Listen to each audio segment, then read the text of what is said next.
Muy buen día, en este video vamos a retomar en este caso las preguntas de negocio. Adicional vamos a validar una de las preguntas que hacían pues que todavía se debe complementar, que es determinar los casos de uso de analítica diagnóstica y predictiva habilitados por los datos abiertos del SECOP. Adicional a ello también se validará la metadata que se había solicitado realizar y un análisis del dataset de contratos en donde pues explicaré básicamente cuál fue el análisis que hice, cuáles son las tablas y cómo se realizaron. Entonces, para empezar vamos por la opción, por las preguntas de negocio, que pues tomé la pregunta inicial, que era cuáles son las variables a tomar en cuenta para determinar alertas sobre posibles irregularidades en los procesos de contratación pública, y adjuntas a ella creé 4 preguntas adicionales dependiendo pues en este caso de las banderas rojas que vamos a tener, que las banderas rojas finalmente van a quedar solamente 4. Los posibles sobornos va a ser una, procesos amañados, eliminación de la competencia y falsificación o deficiencia de documentación. Dentro de estas pues solamente quedaron aproximadamente, quedaron 1, 2, 3, 4, 5, 6, 7, 8, 9.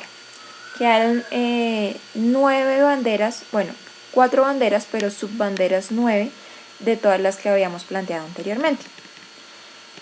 Entonces, la primera pregunta es cómo se podría encontrar cómo se podrían encontrar relaciones sobre posibles casos de sobornos dentro de los procesos de contratación. La segunda es posible con la información suministrada por el gobierno encontrar procesos amañados dentro de los contratos. La tercera es, al revisar la adjudicación de los contratos, sería posible determinar si quizá hubo eliminación de competencia de alguna manera dudosa. Y la última es, al validar la información de los contratos, sería posible identificar ofertas idénticas o similitudes sospechosas en procesos adjudicados.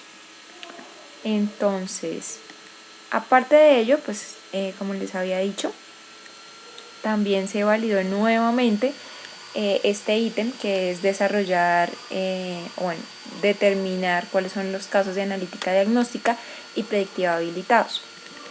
Para ello, se planteó la siguiente información, o sea, teniendo en cuenta pues las preguntas de negocio que ya corregí y el proyecto que voy a hacer. Entonces se debe pasar un proceso de analítica diagnóstica por cada uno de los estudios que se quiere hacer, en este caso por cada uno de los ítems o preguntas que se quiere realizar.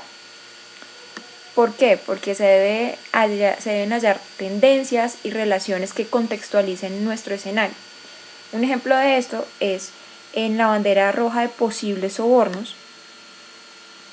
Entonces podríamos encontrar una relación entre el contratista y uno de los datasets donde se pueden verificar las multas y las sanciones. Entonces, validar si de pronto un contratista que tuvo algún tipo de sanción anteriormente se le está dando un contrato nuevamente. O también si ese mismo contratista tiene también muchos contratos con una entidad específica en un determinado tiempo. También ese tipo de patrones o relaciones nos ayuda a realizar una analítica diagnóstica. Y en cuanto a la analítica predictiva, pues se puede implementar para futuras decisiones, teniendo en cuenta, por ejemplo, en la bandera roja de procesos amañados, cuáles son las quejas de los proponentes de contratos similares a los que se quieren adjudicar, y para ello pues se puede cambiar una estrategia de adjudicación.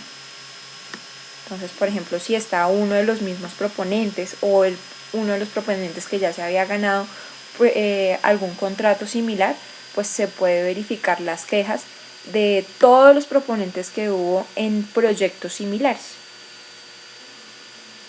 Bueno, aparte de esto, pues como les había indicado, realicé un pequeño programa en MATLAB con Juniper, donde ingresamos el dataset de contratos.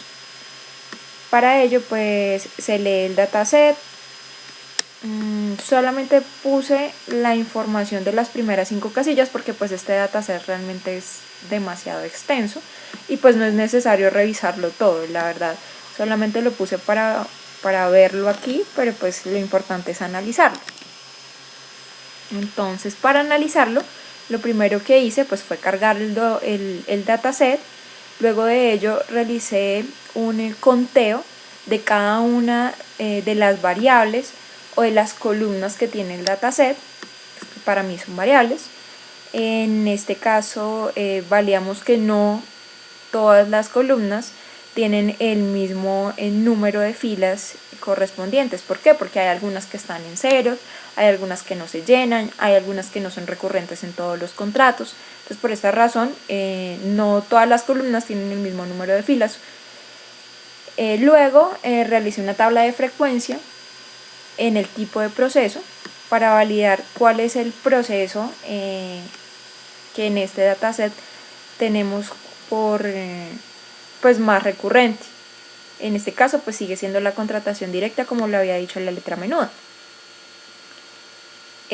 Adicional a ello, entonces saqué el porcentaje de la contratación, de los tipos de contratación.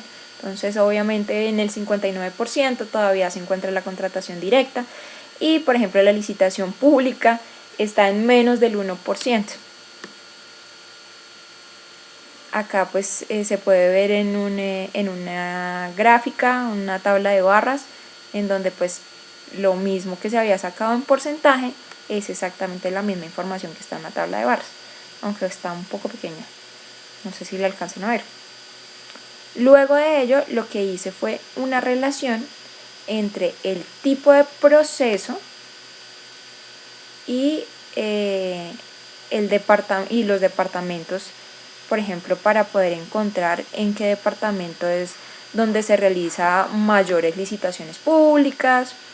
Se puede verificar también cuáles son los departamentos en donde se hacen contratos de mayor cuantía o de menor cuantía, donde se hacen más contratos directos.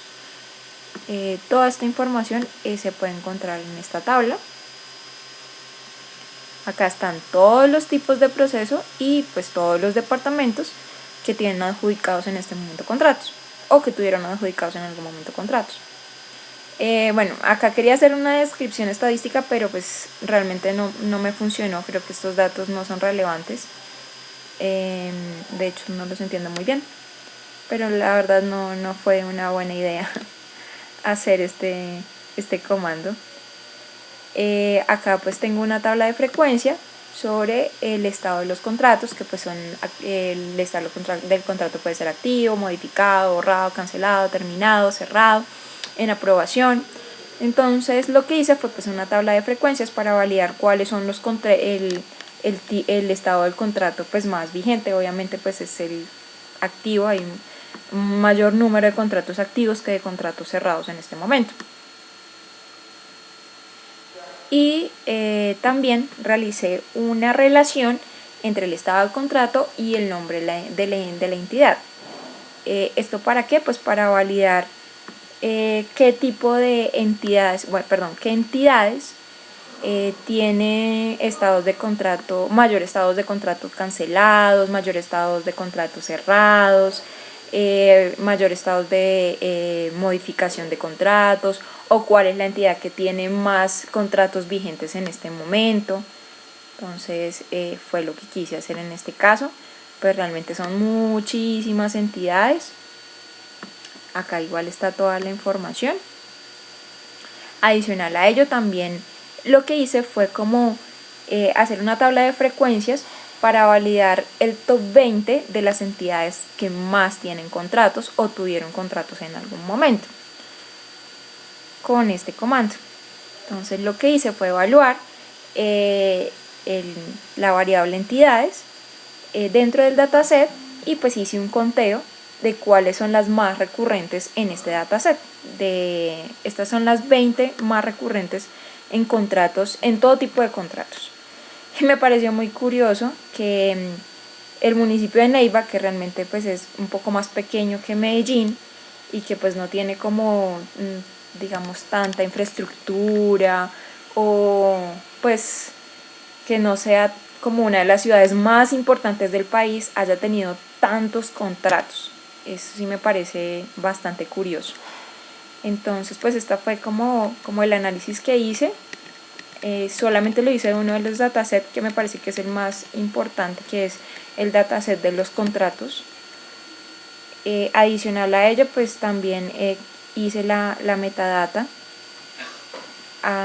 Como me habían indicado, si hay información en una de las guías, pero pues toda la información no está completa para todos los datasets, entonces la completé. Esta información está dentro de nuestra carpeta compartida. Muchas gracias por ver este video.